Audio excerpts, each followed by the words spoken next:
John Herbert Dillinger, one of the most infamous criminals of the 20th century, captivated America during the Great Depression with his audacious bank robberies and daring escapes. Understanding Dillinger's early life is essential to comprehend how he transformed from a troubled youth into a notorious gangster. This essay delves into his childhood, family background, and the socio-economic influences that shaped his path to infamy.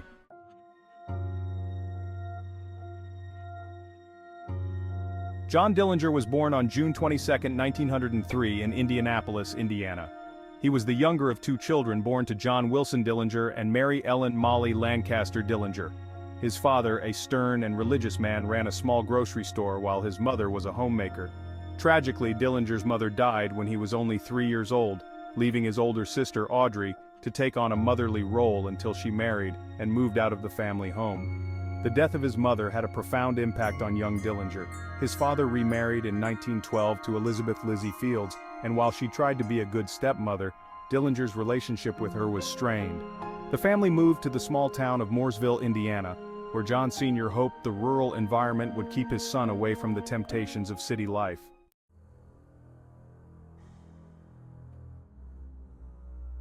Dillinger's academic career was unremarkable. He struggled in school and often clashed with authority figures, exhibiting a rebellious streak from an early age. By the time he reached his teenage years, he had already started getting into trouble. He dropped out of school in 8th grade and began working in a machine shop in Indianapolis. However, the monotony of factory work failed to satisfy him, and he soon fell in with a rough crowd. In 1923, at the age of 20, Dillinger committed his first major crime. He and a friend attempted to rob a local grocer, Frank Morgan. The robbery was botched, and Dillinger was arrested and charged with assault and battery, with intent to rob and conspiracy to commit a felony. His father convinced him to plead guilty, hoping for leniency. Instead, Dillinger received a harsh sentence of 10 to 20 years in the Indiana State Reformatory.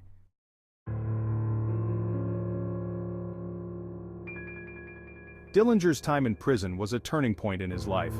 Rather than reforming him, the harsh conditions and company of hardened criminals served to deepen his criminal tendencies. He became friends with several seasoned bank robbers, including Harry Pete Pierpont and Homer Van Meter, who taught him the tricks of the trade. These relationships proved instrumental in shaping Dillinger's future criminal career. While in prison, Dillinger also learned various skills that would aid him in his life of crime, such as lockpicking and the use of firearms. He spent much of his time studying escape methods and planning future heists.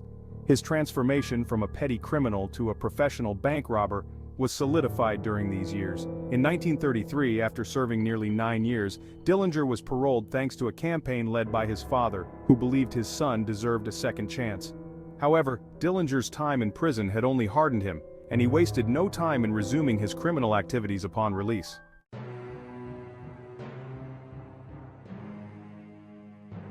The criminal career of John Dillinger, America's notorious bank robber. John Dillinger's name has become synonymous with the daring and violent bank robberies of the early 20th century. During the Great Depression, Dillinger and his gang captivated America with their brazen heists, dramatic shootouts, and cunning escapes. This essay delves into the specifics of Dillinger's criminal activities, exploring the nature, scale, and impact of his crimes.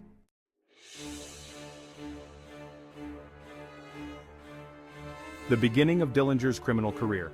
John Dillinger's criminal activities began in earnest after his release from prison in May 1933. Having spent nearly 9 years behind bars, he emerged as a hardened criminal with a network of fellow inmates who would soon become his partners in crime. His first major crime after being released was the robbery of the New Carlisle National Bank in Ohio, where he and an accomplice stole $10,000. This heist set the tone for Dillinger's subsequent criminal endeavors.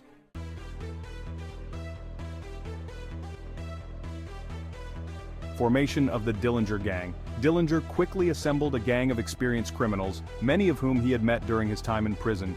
Notable members included Harry Pete Pierpont, Homer Van Meter, Charles Makeley, and Russell Clark.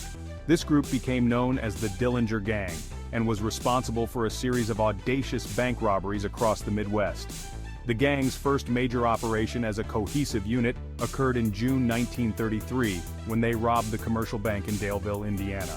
This robbery was followed by several others in rapid succession, including banks in Bluffton, Indiana and Montpelier, Indiana. The gang's methods were characterized by meticulous planning, swift execution, and the use of high-powered firearms.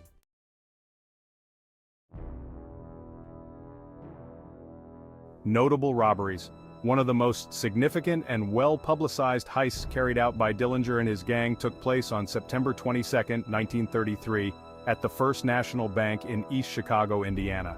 During this robbery, Dillinger and his gang made off with over $20,000. The robbery was marked by its violence, as Dillinger himself was alleged to have shot and killed East Chicago police officer William O'Malley, further escalating his notoriety and the public's fascination with his criminal exploits. In addition to bank robberies, the Dillinger gang also engaged in jailbreaks. In October 1933, Dillinger was arrested and incarcerated in the Allen County Jail in Lima, Ohio. However, his gang, led by Harry Pierpont, orchestrated a daring jailbreak, killing Sheriff Jess Sarber in the process. This breakout not only freed Dillinger but also reinforced the gang's reputation for violence and their ability to outsmart law enforcement.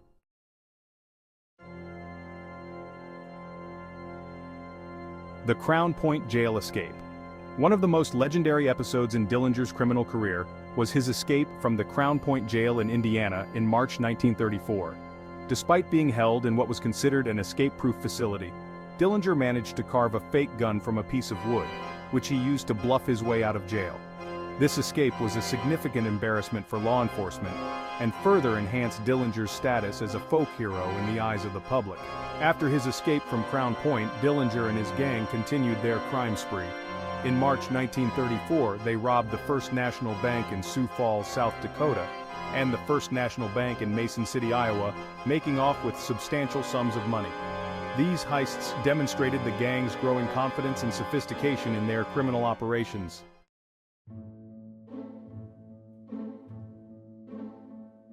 The downfall of John Dillinger, the end of America's most notorious bank robber. John Dillinger's criminal career was marked by a series of daring bank robberies, violent shootouts, and dramatic escapes that captivated the American public during the Great Depression. However, his reign of terror was not destined to last forever. The downfall of John Dillinger was a result of relentless law enforcement efforts, strategic mistakes, and betrayals by those close to him. This essay explores the events that led to Dillinger's capture and ultimate demise, highlighting the key factors that contributed to his downfall.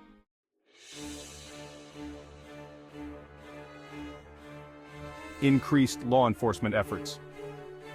The United States in the early 1930s was a time of economic hardship and social unrest. Against this backdrop, Dillinger's criminal exploits became a symbol of defiance against the establishment. However, his actions also attracted the full attention of law enforcement, particularly the newly formed Federal Bureau of Investigation, led by J. Edgar Hoover. Hoover recognized that capturing Dillinger would not only bring a notorious criminal to justice but also elevate the FBI's status and legitimacy. As a result, the FBI intensified its efforts to apprehend Dillinger, employing advanced investigative techniques and mobilizing resources from multiple states. The agency's determination to capture Dillinger marked a significant turning point in his criminal career.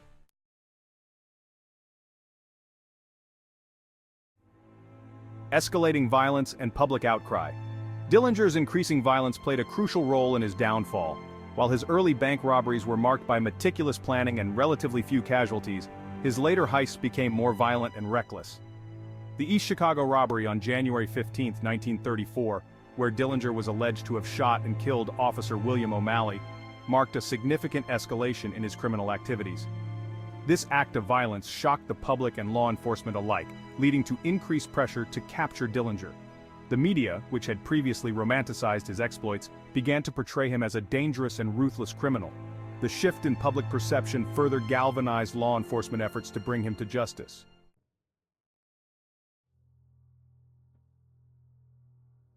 The Little Bohemia Lodge Shootout.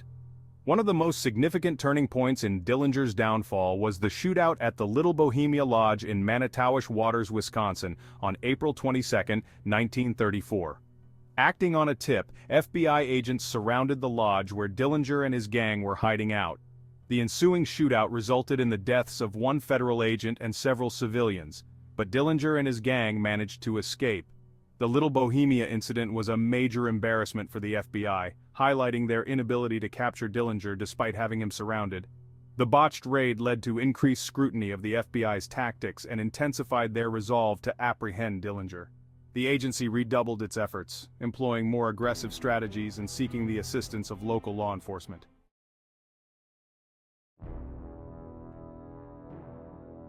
Dillinger's downfall was ultimately sealed by betrayal from within his inner circle. Anna Sage, a Romanian immigrant and brothel madam facing deportation, saw an opportunity to save herself by cooperating with the FBI. Sage, who was close to Dillinger's girlfriend Polly Hamilton, informed the FBI of Dillinger's whereabouts and agreed to help set a trap. On the evening of July 22, 1934, Sage accompanied Dillinger and Hamilton to the Biograph Theater in Chicago to watch the film Manhattan Melodrama. Sage's distinctive orange dress was to signal the FBI agents who were lying in wait outside the theater. As Dillinger exited the theater, the agents closed in, and he was shot and killed in the ensuing confrontation.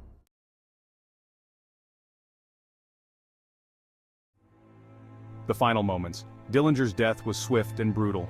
As he exited the Biograph Theater, he sensed the presence of law enforcement and attempted to flee down an alley. However, he was quickly surrounded by FBI agents, led by Special Agent Melvin Purvis. Dillinger reportedly reached for his weapon, but he was shot multiple times before he could draw it. He collapsed on the pavement and was pronounced dead at the scene. The killing of John Dillinger marked the end of one of the most intense manhunts in American history. His death was widely publicized, and thousands of people gathered to view his body at the Cook County morgue. Dillinger's funeral, held in his hometown of Mooresville, Indiana, was attended by hundreds of mourners, including family, friends, and curious onlookers.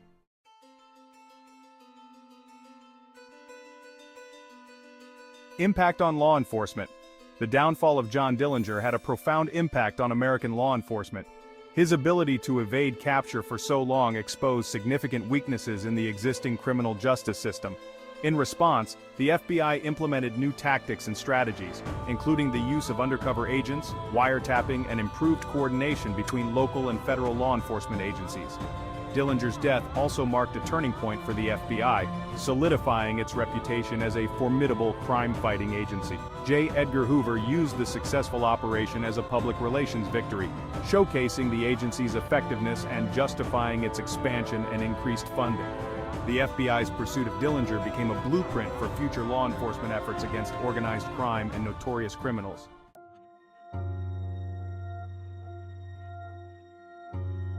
Legacy and cultural impact. John Dillinger's criminal career and dramatic downfall left a lasting legacy in American culture. His exploits during the Great Depression, combined with the media's portrayal of him as a modern-day Robin Hood, turned him into a folk hero for some and a cautionary tale for others. Dillinger's life and death have been the subject of numerous books, films, and documentaries, cementing his place in the annals of American criminal history. While Dillinger's crimes were undoubtedly violent and destructive, his story also reflects the socio-economic struggles of the time. The Great Depression created a climate of desperation and disillusionment, in which figures like Dillinger could emerge as symbols of resistance against perceived injustices. His ability to outsmart law enforcement and his defiance of authority resonated with a public grappling with economic hardship and uncertainty. The downfall of John Dillinger was the result of a combination of relentless law enforcement efforts, escalating violence, and betrayal from within his inner circle. His death marked the end of a tumultuous and highly publicized criminal career that captivated the American public during the Great Depression. The impact of Dillinger's criminal activities and his eventual capture and death had far-reaching implications for law enforcement in the United States, leading to significant changes in tactics and strategies.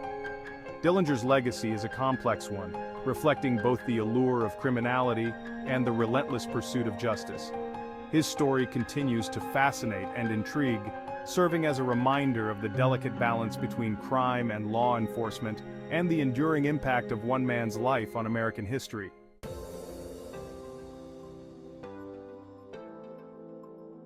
This essay explores the downfall of John Dillinger, highlighting the events and factors that led to his capture and death. Stay tuned for more in-depth analyses of history's most notorious figures on Classified Capsule. If you enjoyed the video, please give it a thumbs up and subscribe to our channel for more deep dives into history's dark past. Don't forget to hit the bell icon to stay updated on our latest content. See you next time.